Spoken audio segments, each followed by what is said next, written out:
Hello, I'm Jim Kruper, and welcome to our virtual KioWare OS Roadshow. We launched KioWare OS over a year ago, and I started planning trips to introduce KioWare OS to you in person. However, a certain pandemic got in the way. And here a year later, it's still in the way. So we're going to do this virtually, and I look forward to the day when we can meet face to face. Since we first launched KioWare in late 2003 and have launched many products since, you may ask, why is this launch special? And the answer is that KioWare OS is a very different product for us. It's born from Android being open source. KioWare's Kiosk System software needs low-level access to the operating system and hardware.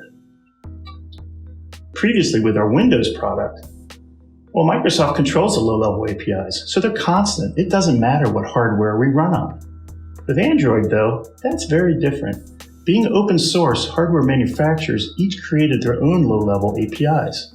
Some are good, some are not very good, and others don't even allow third-party access. Samsung Knox is the best API. The problem with Knox is it's used on tablets. Well, tablets have limited self-service kiosk use. They're not a general-purpose deployment solution.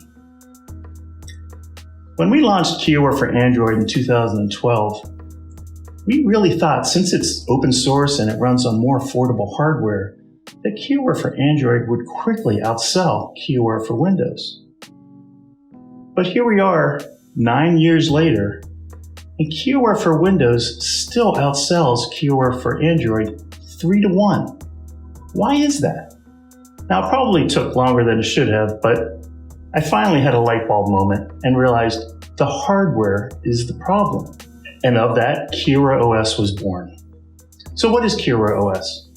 We integrate KioWare directly into the firmware. It's the only application installed, and it controls any additional applications required. It controls the computer from power up to power down, and it's automatically updated via OTA. It is a very robust, solid solution.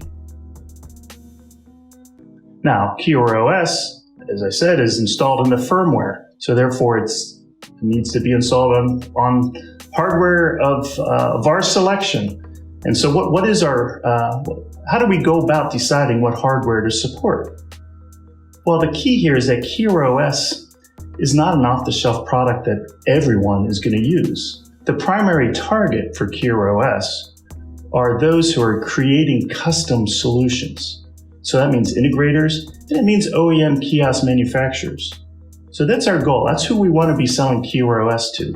And so what are the requirements? What do they want to see? To maximize flexibility, it should be a small, the computer needs to be small physical size. It needs to be powerful, and it needs to have flexibility in I/O, since every kiosk deployment is different. What I'm describing is a single board computer. Now, currently we support the Raspberry Pi, the Asus Tinkerboard, and the Jetway.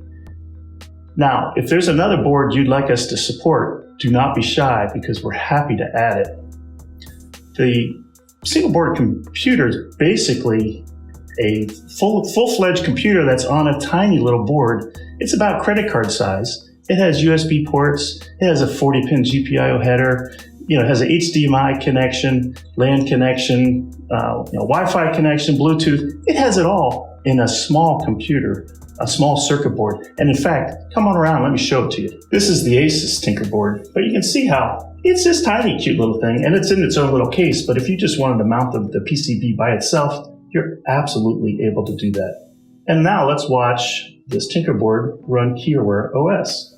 When you first power up the board, this is what you see, and this is KioWare OS running just a portal page.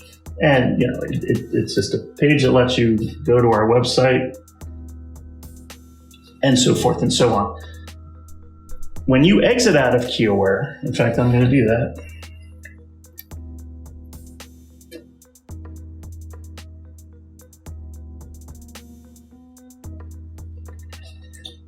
You go back to the KioWare OS configuration tool. There's nowhere else you go because the only app running is KioWare.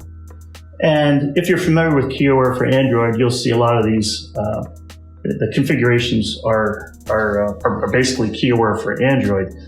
But you'll see that One useful item here is third-party apps. And here's where you can select other apps that you want QROS to load and control. And essentially, all you can do is launch KioWare. You can launch these apps if you want to be doing something, but generally speaking, KioWare is in control, and all you do is you just launch it and off you go. That's how simple KioWare OS is. Now, if we were doing this face-to-face, this is when I would ask if you had any questions. However, we're not. This is virtual, so please send your questions to sales@kioware.com or hit our website and start a chat with anyone here, and we're happy to help you figure out the best way to use KioWare OS for you. I hope you found this to be interesting, and I look forward to seeing you face-to-face sometime soon. Thank you and goodbye.